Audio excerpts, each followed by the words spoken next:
Semangat pagi. Pagi. Assalamualaikum warahmatullahi wabarakatuh. Salam sejahtera buat kita semua. Shalom.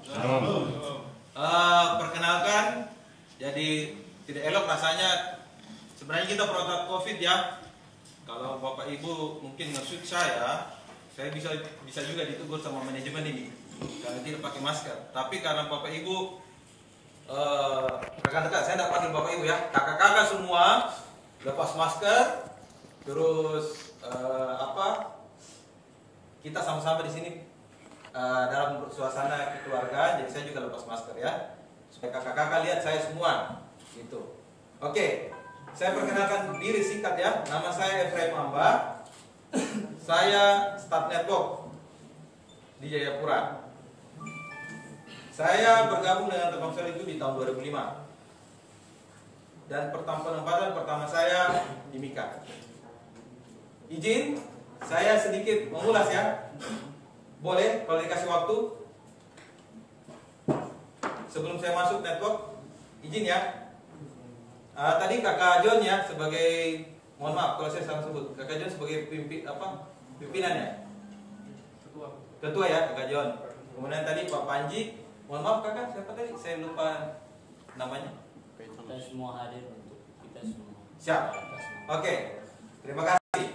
Nah, saya bergabung di 2005 itu langsung itu di Timika. Dan tokoh-tokoh pembangunan Timika salah satunya itu adalah saya. Bukan cuma Timika, Papua.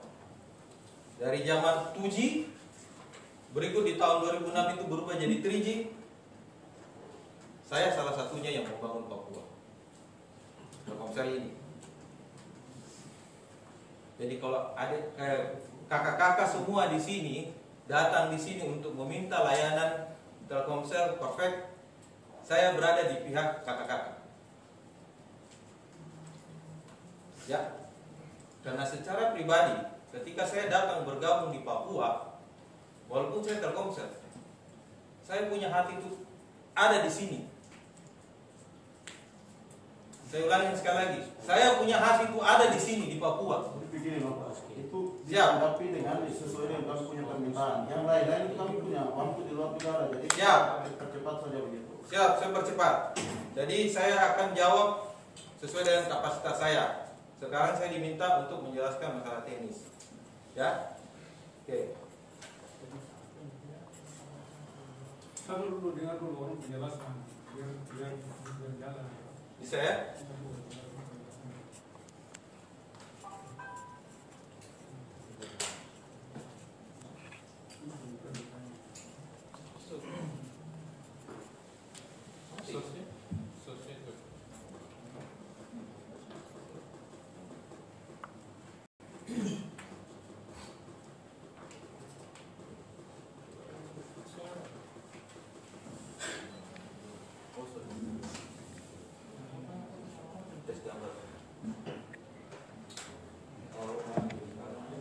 Mohon maaf ada kendala teknis sedikit ya.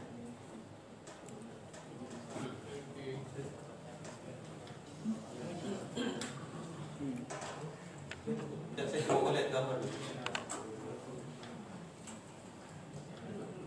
Mohon maaf sebelum masuk itu ya, saya kasih ini dulu ya. Saya kasih terang, saya pastikan gambar terang dulu.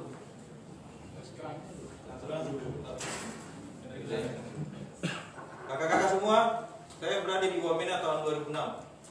Ini kakak-kakak tahu semua itu toh? Posisinya di mana? Pasir Putih. Langsung saja. Siap. Ya, bapak kami lah di sana juga. Artinya begini kakak-kakak, saya punya hati buat Papua juga. Sekarang kondisi network ini seperti ini sekarang. Ini Wamena kita. Ya. Yang biru itu network 2G dan 4G. Yang hijau itu 2G, 3G dan 4G. Total set kita di sana ada 29. Dan itu melayani kakak-kakak dan masyarakat semua yang ada di Wamena. Oke? Clear ya? Saya singkat di situ. Kemudian next. Ini mungkin kakak-kakak yang harus tahu semua. Saya kasih full screen. Oke. Kondisi kita sekarang di Wamena. Apa yang terjadi di Wamena secara network? Ini supaya kakak-kakak tahu semua. Koneksi antara Wamena dan Jayapura itu menggunakan transmisi dengan 2 tipe. Yang pertama, satelit. Yang kedua, yang kakak-kakak dengar kemarin namanya Palaparing Timur. Kakak-kakak dengar toh? Itu apa sih wujudnya? Itu radio microwave. Jadi tower ke tower ke tower. Ada 20-an lebih tower dibangun sampai ke Wamena. Dari Jayapura sampai ke Wamena 20-30 Pak Sugeng. Mohon maaf kalau saya salah, karena bukan kami yang bangun, Telkom yang bangun. Disupport oleh teman-teman Telkom. Nah, dari Jayapura ke Wamena ada ratusan kilometer dibangun. Kondisi sekarang kita pakai satelit. Totalnya itu sekarang ada 625 megabyte.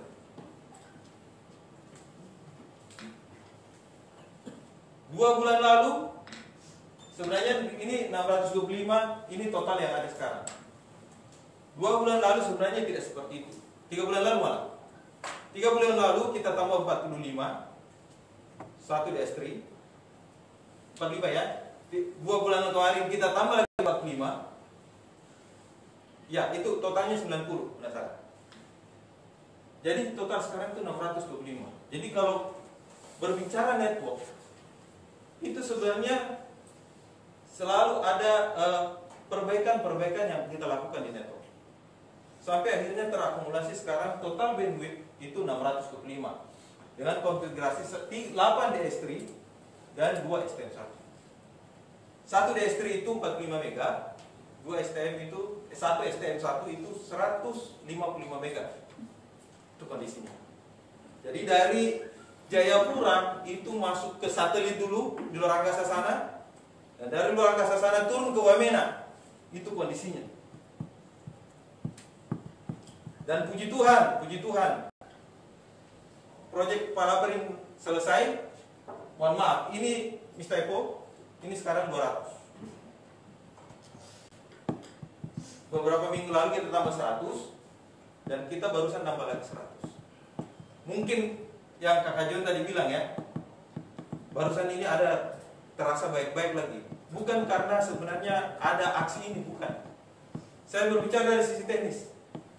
Karena memang ini ada, sudah terencana. Kami lakukan upgrade dan upgrade dan upgrade. Jadi saya tidak berbicara atas ini ya, atas pesan sponsor dari kantor dan lain-lain. Saya berbicara memang aktivitas yang dilakukan di jaringan, di network. Karena saya pribadi, hati saya di Papua. Anak saya lahir besar di Papua. Saya sudah 15 tahun di Papua. Oke, langsung. Sudah. Sekarang kondisi berikutnya. Ini kondisi berikutnya. 24 jam terakhir monitoring kami di Wamena. Transmisi dari Jayapura ke Wamena seperti apa? Teman-teman sekarang lihat kondisinya. Mohon maaf kalau ada yang kosong-kosong ini ya. Ini biasanya ada gangguan satelit. Biasalah, satelit itu sangat tergantung kalau cuaca.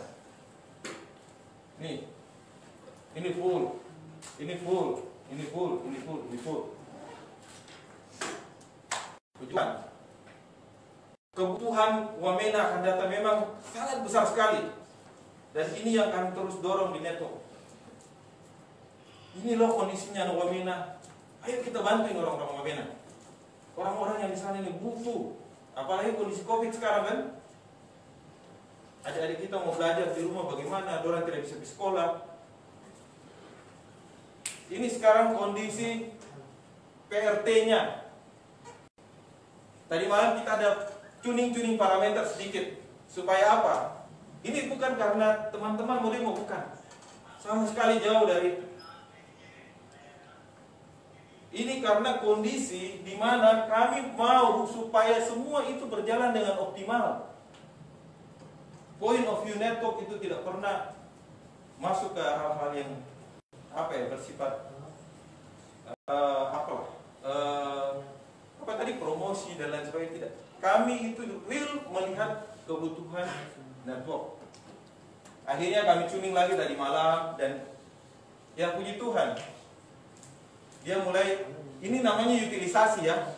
Jadi kondisinya full, ya kita coba bagaimana dari sisi kami, kapasitas kami secara network, kami atur, kami tuning, kami atur parameternya dan lain sebagainya. Akhirnya itu bisa membuat kondisi yang bisa optimal dengan resource yang ada.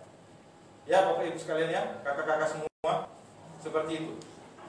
Dan saya yakin, sebagai naluri network saya sebagai orang network, saya yakin ini tidak akan lama ini Pak.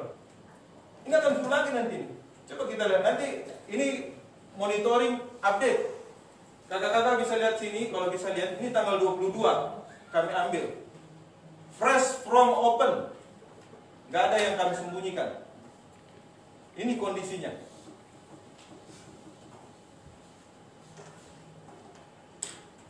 Sekali lagi saya singkat, saya persempit ya. Jadi total kita sekarang itu 625 ditambah dengan kondisi ditambah dengan PRT 200. Di total sekarang sekitar 800. Ini kondisinya. Seperti itu. Oke, itu saja yang saya bisa jelaskan. Jadi kalau saya pribadi mau bilang sedikit saja ya, sedikit saja. Ini saya saja sedikit saja. Ketika kita mau implementasi 3G, saya pelakunya di Papua. Belum 4G Pak, belum 4G. Kita diketahui dunia luar sana, bisa nggak itu 4G 3G itu di Papua? Diketahui kita. Saya orang yang bisa bilang bisa diimplementasi, walaupun kita lewat satelit. Karena secara teori orang-orang barat di sana, 3G itu tidak bisa lewat satelit. 3G itu harus lewat optik. Tapi saya dan teman-teman di Telkomsel yang punya hati buat Papua, kasih tahu orang, kita coba. Jangan kamu bikin teori, kita coba. Hasilnya apa? 3G pertama di Timika itu on air lewat satelit. Adik-adik saya kasih tahu, kakak-kakak semua saya kasih tahu. Jadi saya orang yang sampai detik ini saya orang yang masih membangun Papua. Akhir tahun lalu saya ke Swator. Pernah dengar namanya Swator? Pedalaman dari Asmat masuk lagi ke dalam. Banyak-banyak. Salam. Shalom. Saya cerita. Tolong diambil gambar yang tadi Bu. Gambar yang rekod. Ya. Saya cerita. Iya Pak, yang ini. Jadi ini memang kondisi Papua ini sangat rumit. Untuk membangun ini biayanya butuh biaya yang sangat besar. Saya cerita, fiber optik yang digelar dari Makassar sampai Papua itu yang biayanya hampir 3 triliun. Itu dulu ada konsorsium. Saya cerita dulu ya sejarahnya. Ketika itu mau dibangun, konsorsiumnya mundur. Ketika dulu di sini masih belum ada optik, dulu masih ada Speedy. Tapi Telkom memutuskan kita harus bangun Papua. Dan ketika Telkom membangun Papua, dan ternyata dampaknya positif. Sekarang di sini sudah ada bisa dibangun Indigo. Nah, yang di satelit itu pembangunannya cepat, waktunya relatif cepat, tetapi kapasitasnya terbatas. Tadi disebutin, tapi saya cuma sampai sekarang posisi 625. Ketika kami mau nambah ini, itu harus diatur di mana yang harus diedelkan. Ketika ada yang bebas di tempat lain, itu akan diambil oleh teman-teman di Papua. Dan saya cerita, untuk di Wamena ini saya pikir relatif lebih bagus dibandingkan tempat yang lainnya. Kemudian kalau ada pertanyaan tadi, kenapa kegiatan ini kok bagus? Kalau ada isu, saya cerita, sebenarnya kami untuk yang 200 sudah nambah. Ini sebelum lebaran kemarin kami akan bangun. Cuman di perusahaan kami ada ketetapan ketika ada kegiatan misalnya seperti Natal tahun baru, kemudian ada hari raya, itu kami ada yang namanya freeze network. Freeze network ini kami nggak boleh melakukan apa-apa.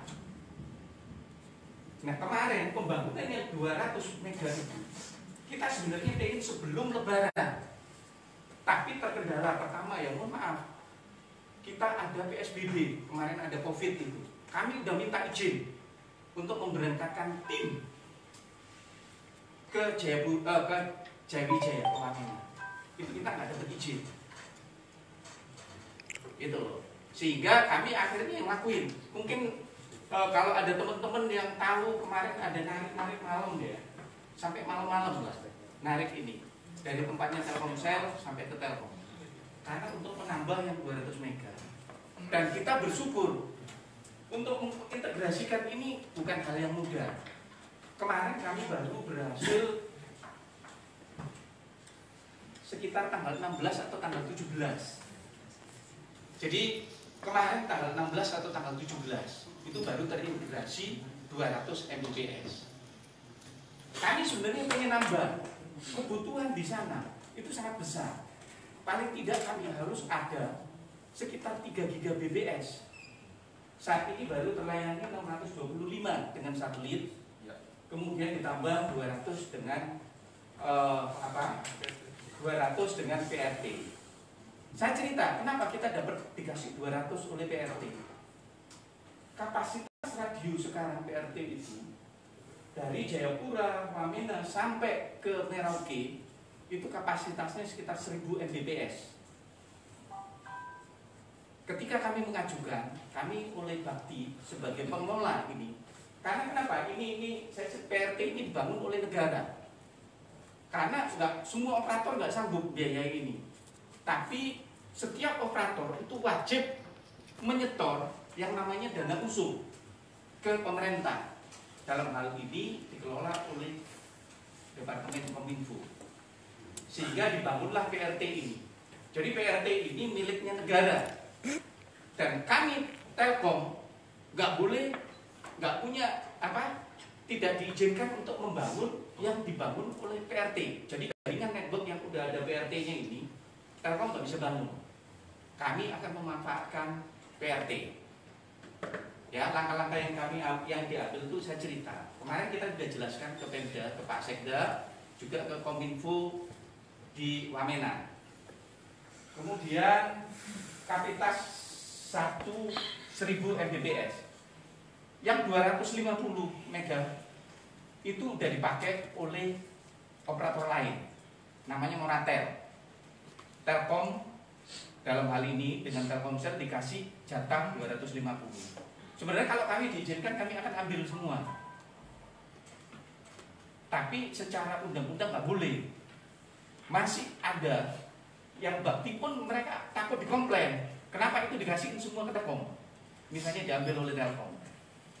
Nah ini bantu kami Pak. Kami kemarin udah cerita. Ayo kami juga pengen membangun di pegunungan. Kami pengen membangun di Papua ini.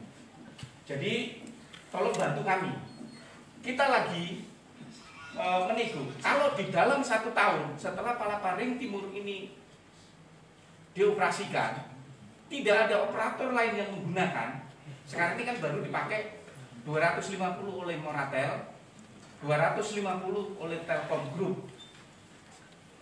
Nanti kalau ini dalam 1 tahun ini nggak ada, kami akan ngajukan untuk tambahan ini. Itu loh, supaya Bakti kan loh, orang 1 tahun nggak ada yang sewa kok. Kami mau pakai, dipergunakan untuk nambah ini. Itu langkah yang pertama. Yang kedua, kemarin saya juga udah koordinasi dengan Palaparing Timur selaku pengelola network oleh pemerintah ini. Kita berharap akan dapat tambahan sekitar minimal 250 dari rute Merauke ke arah Wamena. Sehingga nantinya ada tambahan. Nah kalau ini harapan kami, saya cerita kenapa kalau pakai PRT ini kok lebih bagus. Di dalam dunia komunikasi, selain bandwidth, itu ada yang namanya latensi. Latensi itu adalah delay. Sama lah, kayak misalnya kita jalan kaki dari sini ke Sentani dengan kita jalan kaki dari sini ke Wamena, itu akan lebih lama kalau kita jalan kaki ke Wamena. Kenapa? Karena satelit ini tempatnya ketinggiannya ditaruh. Satelit ini seperti repeater, tower-tower yang ditaruh di gunung-gunung itu, stasiun pengumpulan. Ketinggiannya sekitar 36.000 km. Sehingga ketika kalau dulu teman-teman yang ahli di IT, kalau dari Wamena ngeping, misalnya ke Kompas misalnya, itu paling sedikit 300 milisecond. Karena memang nggak bisa kita apa-apain gitu. Tapi kalau dengan menggunakan PRT, di mana ini gabungan antara fiber optik dengan radio, maka ketika kita keping itu bisa di bawah 100 milisecond. Bahkan sekarang kalau dapat dari PRT dalam kondisi bagus mungkin di bawah 10 milisecond untuk ke Jayapura ya. Nah ini tolong dipahami, bukan kami tidak mau menjawab. Nanti untuk menjawab tuntutan, teman-teman Telkomsel akan menyampaikan apa yang akan mereka lakukan. Kami tetap akan membangun, tetap akan mengembangkan. Itu. Kami juga rindu, jangan hanya di sana saja yang cepat. Di sini kami juga ingin cepat. Saya cerita sedikit, tolong bantu kami. PRT ini dipasang kira-kira tanggal 16 kemarin ya? 16 ya? Saya cerita, terkonek tanggal 16, tapi kebun udah 2 kali. Kabelnya kemarin kena garuk. Kabel itu ada fiber optik, itu ditanam di pinggir jalan. Kemarin antara Jayapura sampai Arso, kira-kira kilometer 36 ya? Kilometer 36 dari Jayapura, itu kena garuk karena pelebaran jalan. Kalau putus gini, maka di sana akan putus. Kalau gangguan ini kami nggak sengaja, kami nggak pengen gangguan seperti ini. Kami akan perbaiki. Siang malam pun kami kerja. Cuman ya mohon maaf kalau malam kadang-kadang kami faktor keamanan itu kami akan tunda. Ya, tolong bantu kami. Nah, tolong buat saya panggil kakak-kakak ya. Kakak-kakak kalau lihat, kalau misalnya ada ini bantu kami untuk juga awasin ini. Kadang-kadang kontraktor itu ada kerja. Begitu ini kita juga ngawasin.